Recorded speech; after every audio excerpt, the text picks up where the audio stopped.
mardi du mois de novembre 1819, toutes les femmes d'un village entier se sacrifièrent pour ne pas tomber entre les mains d'esclavagistes morts. Cette journée de l'hécatombe est aujourd'hui connue sous le nom de Talatay-Nder, le mardi de Nder. À cette époque, le Waalo constituait une province prospère située à l'embouchure du fleuve Sénégal. Depuis l'installation des troupes françaises à Saint-Louis, les Maures accentuaient leur pression contre le Waalo, qu'ils voulaient contrôler afin d'empêcher la région de tomber sous domination européenne. On était au début de la saison sèche. Le Braque était à Saint-Louis pour se faire soigner d'une mauvaise blessure reçue lors de la bataille de Tagar contre les Maures. Les dignitaires du royaume étaient du voyage et une bonne partie de la cavalerie les accompagnait. Seuls quelques soldats étaient restés en garnison et s'occupaient à astiquer leurs grands fusils de traite. Les femmes, les vieillards et les enfants vaquaient donc chacun à leurs occupations quotidiennes.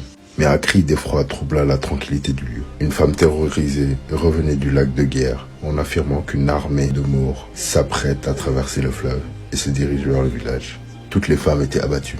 Elles connaissaient le sort qui les attendait. Mais ce jour-là, elles prirent une décision qui sera jamais gravée dans l'histoire de la région. Elles font le choix de la résistance avec les quelques soldats restés sur place. Elles envoyèrent les enfants dans les champs afin qu'ils se cachent dans les hautes tiges de mil. Elles s'armèrent de tout ce qui pouvait servir, coupe-coupe, lance, gourdin et même de vrais fusils qu'elles s'apprêtaient à manier pour la première fois. Servantes, paysannes, aristocrates, jeunes, vieilles, elles s'engagèrent toutes, sans exception, dans la terrible confrontation avec l'ennemi et tuèrent plus de 300 morts. Le combat était cependant inégal. Les soldats furent rapidement exterminés, mais face à la détermination des survivantes, le chef Amar Ould Mokhtar lança à ses troupes l'ordre de se disperser. Les cavaliers rangèrent leurs sabres, prirent leurs blessés et retraversèrent le lac. Ils comptaient revenir plus tard afin de les prendre vivantes pour en tirer un bon prix sur le marché d'esclaves.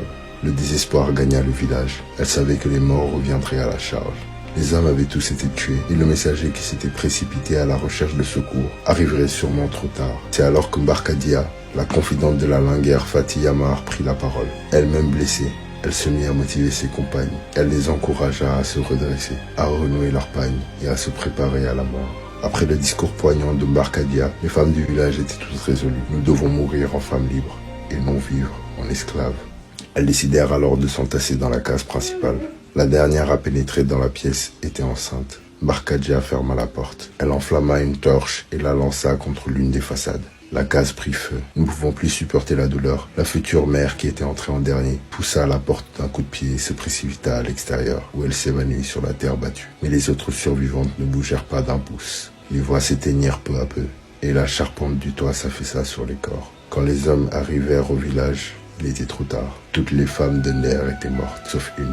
À partir de ce jour et pendant très longtemps, s'instaura dans le village de Nder un rite connu sous le nom de Talatay-Nder pour honorer la mémoire de ses héroïnes. Chaque année, un mardi du mois de novembre, aucune activité venait troubler cette journée de souvenir. Et durant de longues heures, toutes les familles restaient enfermées à l'intérieur de leurs concessions pour prier et rendre hommage au sacrifice des femmes de Nder. Aujourd'hui, ce petit village du Waalo est livré à l'abandon et à l'oubli. Plus aucune commémoration pour rappeler la page d'histoire qui s'y était écrite.